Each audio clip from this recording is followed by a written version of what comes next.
हैं नौजवानों, हम तुमको नौकरी नहीं देंगे, नौकरी मांगोगे तो लाठियों से पिटवाएंगे, जेल में भी डालेंगे, लेकिन वोट बीजेपी को देना क्योंकि हम मुसलमानों को ठीक कर रहे हैं। आपके बच्चों को स्कूल नहीं दिया, अस्पताल नहीं दिया, सड़कें अच्छी नहीं दी, रोजगार हाथों को नहीं दिया।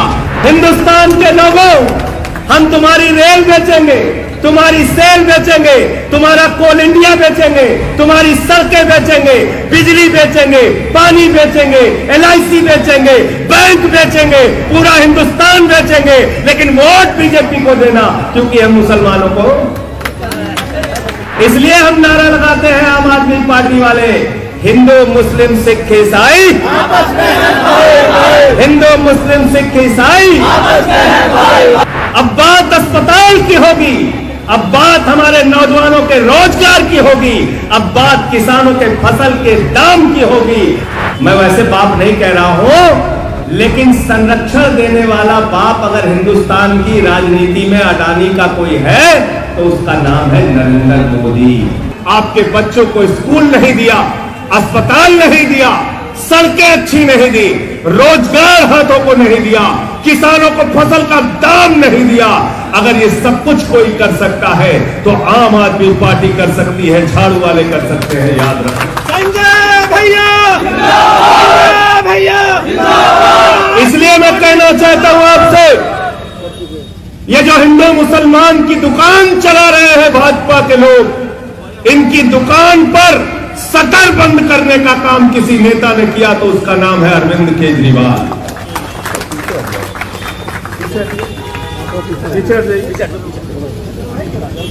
अरविंद केजरीवाल ने इनकी हिंदू मुसलमान की दुकान बंद की। इनके यहां कोई काम करने की जरूरत नहीं इनको। इन बेईमानों ने सिर्फ एक फार्मूला सीखा है, कहते हैं नौजवानों, हम तुमको नौकरी नहीं देंगे, नौकरी मांगोगे तो लाठियों से पिटवाएंगे, जेल में भी डालेंगे, लेकिन वोट बीजेपी को देना क्योंकि हम मुसलमानों को ठीक कर रहे हैं। कहते हैं नहीं कहते हैं, बताओ, कहते नहीं कहते? ये बेईमान कहते हैं किसान भाइयों, तुमको फसल का दाम नहीं देंगे, कर्ज के बोझ के तले आत्महत्या कर लेना, लेकिन वोट बीजेपी को देना क्योंकि हम मुसलमानों को ठीक कर रहे हैं। माताओं बहनों, महंगाई से भले ही तुम्हारा चूल्हा ना जले, माताओं बहनों, भले ही तुम महंगाई के नीचे बर्बाद हो जाना, लेकिन वोट बीजेपी को देना क्योंकि हम मुसलमानों को ठीक कर रहे हैं। व्यापारी भाइयों, मक्खी मारते रहना, भले ही तुम्हारा व्यापार बर्बाद हो जाए, लेकिन वोट बीजेपी को देना क्योंकि हम मुसलमानों को। हिंदुस्तान के लोगों, हम तुम्हारी रेल बेचेंगे, तुम्हारी सेल बेचेंगे, तुम्हारा कोल इंडिया बेचेंगे, तुम्हारी सड़कें बेचेंगे, बिजली बेचेंगे, पानी बेचेंगे, LIC बेचेंगे, बैंक बेचेंगे, पूरा हिंदुस्तान बेचेंगे, लेकिन वोट बीजेपी को देना क्योंकि हम मुसलमानों को। गलत तो नहीं कह रहा हूं? जोर से बोलिए। मुसलमानों को ठीक करते करते पूरे मुल्क को बेईमानों ने बर्बाद कर दिया, पूरे मुल्क को बर्बाद कर दिया। इसलिए हम नारा लगाते हैं आम आदमी पार्टी वाले, हिंदू मुस्लिम सिख ईसाई आपस में है भाई भाई, हिंदू मुस्लिम सिख ईसाई आपस में है भाई भाई, हिंदू मुस्लिम सिख ईसाई आपस में है भाई भाई। नफरत की राजनीति हिंदुस्तान की धरती पर हम चलने नहीं देंगे। ये हिंदू मुसलमान की जो लोग दुकान चला रहे हैं, याद रखो, अब आम आदमी पार्टी आ गई है, अपना दुकान का शटर डाउन कर लो, वरना हम तुम्हारी दुकान बंद कर देंगे। अब बात स्कूल की होगी, अब बात अस्पताल की होगी, अब बात हमारे नौजवानों के रोजगार की होगी, अब बात किसानों के फसल के दाम की होगी, अब बात हमारे शहरों की सफाई की होगी। ये वो मुल्क है जहां बिस्मिल्लाह खान की सहनाई संकट मोचन के मंदिर में गूंजती है, यह वो मुल्क है जहां मलिक मोहम्मद जायसी पद्मावत लिखते हैं। यह वो मुल्क है जहां रसखान को पढ़कर हम भगवान कृष्ण के बारे में जानते हैं। यह वो मुल्क है जहां मोहम्मद रफी गाना गाते हैं, सुख के सब साथी दुख में ना खोए, मेरे राम तेरा नाम एक साचा दूजा ना खोए। ये वो हिंदुस्तान है।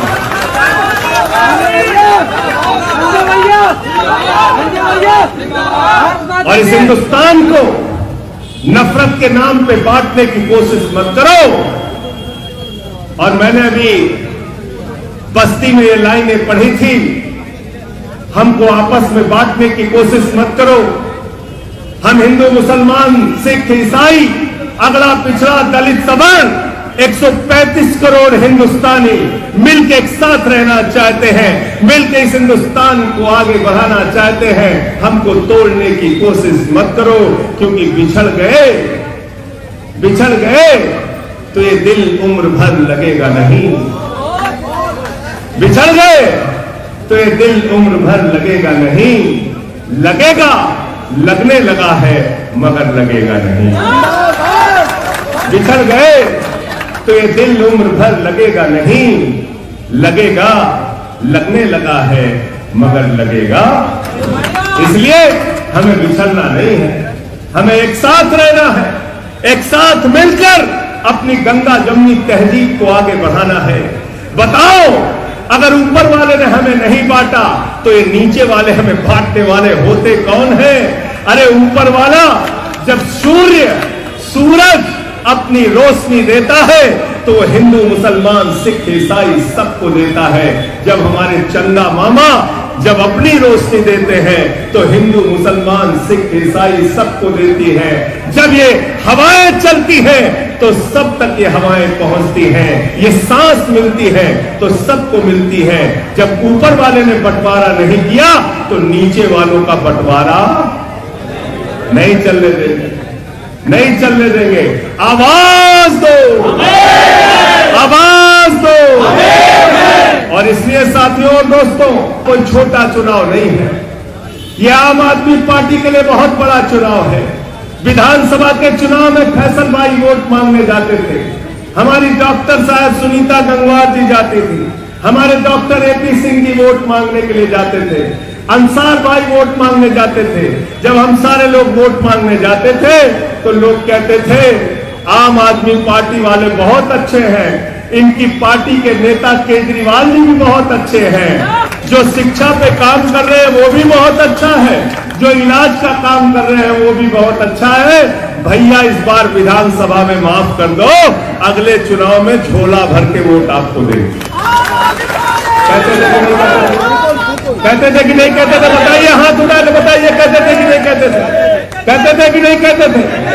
तो अब मौका आ गया है, एक एक घर में जाइए, कहिए भाई विधानसभा में आपने जिसको मर्जी हुआ वोट दिया, नगर पालिका के चुनाव में झाड़ू वालों को वोट दीजिए। बंदर घुटकी माने क्या होता है? बंदर को देखे हो ना, बंदर खो खो करता, डंडा लेके दौड़ा ले तो भाग जाता, भागता नहीं भागता। बंदर घुड़की दिखा रहे हैं भाजपाई, हम लोग तुम्हारे मुकदमे से, तुम्हारे जेल से, तुम्हारी लाठी से डरने वाले नहीं है। कल व्यापार प्रकोष्ठ का प्रदर्शन था लखनऊ में, 200 पुलिस वाले लगा दिए। बताओ, 200 पुलिस वाले। अरे 200 पुलिस वाले आदित्य नाथ जी लगा दो, ये 200 पुलिस वाले बलात्कारी पकड़ लेंगे, डकैत पकड़ लेंगे, गुंडा पकड़ लेंगे, माफिया पकड़ लेंगे। अरे इन टोपी वालों के लिए 200 पुलिस वाले क्यों लगा रहे हो भाई? क्यों लगा रहे हो? क्यों लगा रहे हो? ये आम आदमी पार्टी के कार्यकर्ता है, ये कोई गुंडे और माफिया नहीं है, अपने हक के लिए लड़ते हैं और लड़ने में लाठी खाने और जेल जाने की जरूरत पड़ी तो उसके लिए तैयार है। आज क्या नारा है नरेंद्र मोदी का? अभी 4 दिन पहले अखबारों में छपा, अडानी दुनिया का 2 नंबरी अमीर हो गया है? 2 नंबरी अमीर। दूसरे नंबर को क्या बोलोगे भाई? दूसरे नंबर को क्या बोलोगे?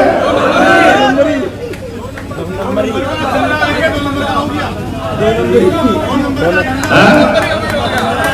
नंबरी बाप नंबरी तो बेटा। तो आप सोचिए, मैं वैसे बाप नहीं कह रहा हूं, लेकिन संरक्षण देने वाला बाप अगर हिंदुस्तान की राजनीति में अडानी का कोई है तो उसका नाम है नरेंद्र मोदी। उस अडानी की 2014 में संपत्ति थी 39,000 करोड़, 2018 में थी 57,000 करोड़, 2020 में हुई 2.5 लाख करोड़, 2022 में हो गई 13 लाख करोड़ और वो दुनिया का 2 नंबरी दूसरे नंबर का अमीर हो गया। एक तरफ अडानी को मोदी जी दुनिया का दूसरे नंबर का अमीर बनाते हैं, दूसरी तरफ इंडिया को भुखमरी की सूची में 116 देशों की सूची में 101 नंबर पे पहुंचाते हैं। तो मोदी का नारा है अडानी नंबर 1, केजरीवाल का नारा है इंडिया नंबर 1।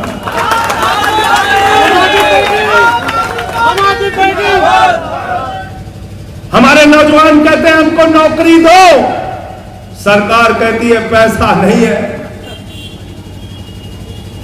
पुलिस वाले हो कर्मचारी हो कहते हैं पुरानी पेंशन बहाल करो, सरकार कहती है पैसा नहीं है। शिक्षा मित्र कहते हैं नौकरी परमानेंट कर दो, सरकार कहती है पैसा नहीं है। किसान कहते हैं फसल का दाम तो दे दो, सरकार कहती है पैसा नहीं है। किसान कहते हैं हमारा कर्जा माफ कर दो, सरकार कहती है पैसा नहीं है। हमारी माताएं और बहनें कहती है कि अरे कुछ तो महंगाई कम कर दो मोदी जी, आटा दाल चावल कैंसर किडनी हार्ट टीबी सबकी दवा का दाम महंगा कर दिया, सरकार कहती है पैसा नहीं है। ये पैसा गया कहां? कहां गया? कहां गया? अच्छा, बैंकों में किसका पैसा जमा रहता है? आम आदमी का, किसान का, मजदूर का, व्यापारी का, कर्मचारी का। वो पैसा उठाकर मोदी जी ने अपने मित्रों को बांट दिया, मित्रों को। और वो पैसा कितना है? 11 लाख करोड़ रुपए बट्टे खाते में चला गया आपका पैसा। कितना? चंद पूंजीपतियों का 11 लाख करोड़ रुपए मोदी जी ने माफ कर दिया, बट्टे खाते में डाल दिया। ये देश को बर्बादी की कगार पर पहुंचा रहे हैं। आपसे कहते हैं पैसा नहीं है, आपका पैसा चंद पूंजीपतियों के ऊपर लुटाया जा रहा है। आप सोचिए, इस पार्टी से कभी कोई उम्मीद मत कर लेना। अभी क्या हुआ विधानसभा में? चुनाव के पहले कहा था किसानों की बिजली माफ करेंगे, 2 दिन पहले विधानसभा में बोल दिया किसानों की बिजली माफ, किसानों की बिजली माफ। बोला कि नहीं बोला बीजेपी वालों ने? तो भाजपा को सारे वादे याद कर लेना, तब वोट लेने के लिए जाना। क्या बोला था? इतने काला धन लाएंगे, इतने काला धन लाएंगे, इतना काला धन लाएंगे कि हर आदमी के खाते में कितना जमा हो जाएगा? जोर से बोलिए। सबको याद है, कोई भूला नहीं है। 15 लाख आ गए। ये माताएं बहनें अपने पति से बचा के जो 1500 का नोट संदूक में रखी थी, मोदी जी ने कहा यही काला धन है, इसको जमा कर दो।